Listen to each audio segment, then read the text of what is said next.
আসসালামু আলাইকুম ওয়া রাহমাতুল্লাহি ওয়া বারাকাতুহু। হ্যালো বন্ধুরা, দেশে কিংবা প্রবাসী, কাছে কিংবা দূরে, যে যেখানে আমাদের আলিফ মিডিয়া চ্যানেলের পক্ষ থেকে এই ভিডিওটা দেখতেছেন, তাদের সবাইকে মোবারকবাদ। আশা করি সবাই ভালো আছেন। আমরা আজকে এমন একটি ভিডিও নিয়ে এসেছি। আমরা ম্যাক্সিমামই শার্ট পরি এবং শার্টের গুরুত্বপূর্ণ একটি বিষয় হলো কাপ। এই কাপটা হয়তো বা সেন্টার থাকে অথবা সাইড হয়ে যায়। এই কাপটা সেন্টার রাখার জন্য যে কৌশলটা, আমরা স্লিপের ফাড়া কতটুকুন দেব, কিভাবে স্লিপের ফাড়া দিলে কাপটা সেন্টার থাকবে, সেই বিষয়টা ক্লিয়ার করার জন্য আমরা একটি ভিডিও করেছি। আমরা সাধারণত দেখি এক সাইডে একটা প্লেট থাকে, অথবা এক সাইডে দুইটা প্লেট থাকে, অথবা দুই সাইডে দুইটা প্লেট থাকে। তাহলে আমরা কিভাবে এই স্লিপের ফাড়াটা পারফেক্ট ভাবে দিলে আমাদের প্রত্যেকটা কাপ সেন্টার হবে, সেই ভিডিওটাই আপনাদের সামনে নিয়ে এসেছি। আশা করি আমরা যারা প্যাটার্ন মাস্টার আছি, যারা বিশেষ করে আমি যাদের উদ্দেশ্যে ভিডিও বানাই, বিগিনিং যারা তাদের জন্য, যারা আমার ওস্তাদ তাদেরকে সবসময় আমি রেসপেক্ট করি, তাদেরকে সালাম জানাই, তাদের কাছে দোয়া চাই। এবং যারা আমার গার্মেন্ট জগতে যে সব বন্ধুরা নতুন, তাদের জন্য আমার এই ভিডিওটা আশা করি তাদের জন্য অনেক হেল্পফুল হবে।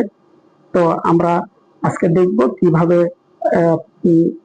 One side pleat, one pleat, two pleat এবং বোথ সাইড প্লিটের কাপ সেন্টার হয়। আমরা দেখতেছি সিঙ্গেল প্লিট, মানে one side one pleat cup. এই one side one pleat cup আমরা একটা গার্মেন্টস দেখতেছি। গার্মেন্টসটা বাটনটা যদিও বারগোল্ড কালার, বাটনটা সাদা, অনেকটা ফুটে উঠছে, আপনারা দেখতে পাচ্ছেন। হ্যাঁ, আরেকটা কাপ আমরা দেখতে পাচ্ছি ডেনিম শার্ট, এটাও সিঙ্গেল প্লিট, কিন্তু কাপটা একেবারেই সেন্টার। কোনো দিকে সাইড নাই, স্ট্রেট ব্ল্যাকেট এবং কাপটা সেন্টার আছে। আর বন্ধুরা, এই বিষয়গুলা যদি আমরা না জানি, তাহলে আমাদের হয়তোবা একটুর জন্য একটা স্লিপের স্টাইলিং চেঞ্জ হয়ে যাচ্ছে, বা স্লিপের ফাড়া সাইড হয়ে যাচ্ছে, কাপ সাইড হয়ে যাচ্ছে। এই জন্য হয়তো আমাদের স্যাম্পলটা রিজেক্ট হতে পারে, এমনকি বায়ার ক্যান্সেল করে দিতে পারে।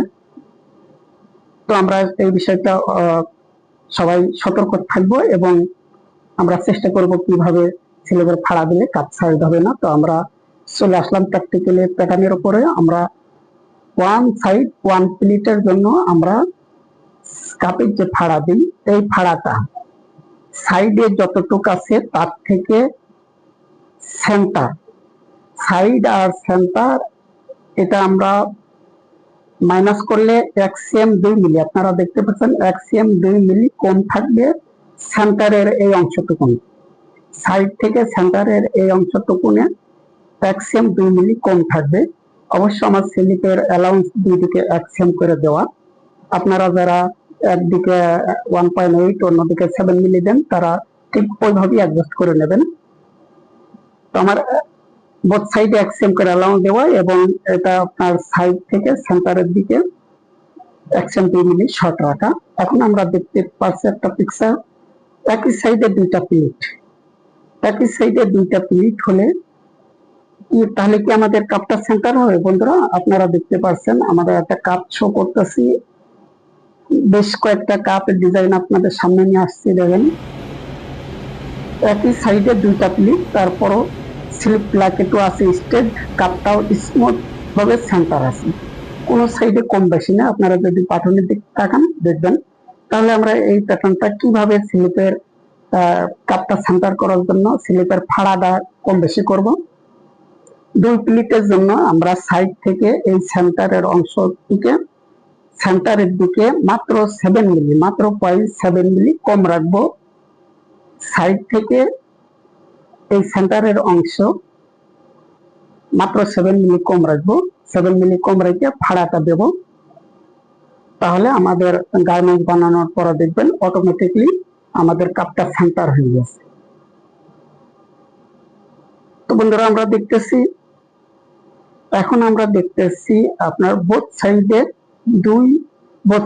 দুই পাশে দুই প্লিট। তাহলে এটাও কি আমরা একইভাবে ফাড়া দেবো? আর যদি আমরা একইভাবে ফাড়া দিই তাহলে আমাদের রেজাল্টটা কি হবে? আমরা দেখতেছি দুই সাইডে দুইটা প্লিট, তারপরও কাপটা সেন্টার এবং প্লাকেটটা স্ট্রেট। দুই সাইডে দুইটা প্লিট দেওয়ার পরও কাপটা সেন্টার এবং প্লাকেটটা স্ট্রেট আছে, কোনো দিকে একটু কম বেশি হয় নাই, অর্থাৎ সাইড হয় নাই। তো আমরা এই কৌশল যদি করতে চাই তাহলে আমরা এটা কি করব? বোথ সাইডে দুইটা প্লিট হলে অবশ্যই সাইডের দিক থেকে সেন্টারের অংশটা 5 cm 2 মিলি 5 cm 2 মিলি আমরা শর্ট রাখবো। আবারও বলছি 5 cm 2 মিলি, আপনারা দেখতে পাচ্ছেন 5 cm 2 মিলি আমরা সেন্টারের অংশ দিকে শর্ট রাখবো সাইডের থেকে, তাহলে আমাদের কাপ স্মুথ সেন্টার হয়ে যাবে। তো এভাবে যদি আমরা করি আমাদের প্রত্যেকটা স্টাইল, আমরা আরেকটা স্টাইল দেখতে পাচ্ছি কাপ লিং স্টাইল। তো এই প্লাকেট যাতে দেখা যায়, দারুণ সিস্টেম।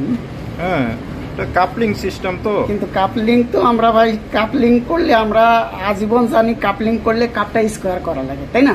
কিন্তু কাপটা স্কোয়ার না, কাপটা সাইজে হলো আপনার কাপ এরকম, কিন্তু কাপটা শেপ তারপরেও দারুণ একটা সিস্টেম। এটা কাপলিং হয়ে যাচ্ছে, কাপলিং হয়ে যাচ্ছে। ওয়ান কাপ তারপরে কাপলিং, আপনি নরমালও লাগাতে পারবেন আবার কাপলিংও করতে পারবেন। কি সুন্দর সিস্টেম। আমরা এভাবে কাপলিং হয়ে গেল। আবার এটা আমরা এদিকে টপে কোনো বাটন নাই, বাটনটা আমরা যখন টপে নিয়ে আনছি আমরা তখন নরমাল রেগুলার সিস্টেম লাগাতে রেগুলার কাপ এবং দুইটা প্লেটের পরও কাপটা সুন্দরভাবে মিডিল, কোনো দিক কোনো সাইড নাই, কাপটা মিডিল দুইটা, অথচ দুইটা প্লেট কাপটা মিডিল। কাপলিংও করতে পারছি, নরমাল ভাবে করতে। বন্ধুরা, ততক্ষণে আপনারা যারা আমাদের চ্যানেলে নতুন, চ্যানেলটি সাবস্ক্রাইব করে পাশে থাকা বেল আইকনটি বাজিয়ে দিন। পরবর্তীতে গার্মেন্টসের এই জাতীয় টিউটোরিয়াল আসলেই যাতে আপনার সামনে হাজির হয়। পরবর্তী দেখা হবে পরবর্তী কোনো ভিডিও।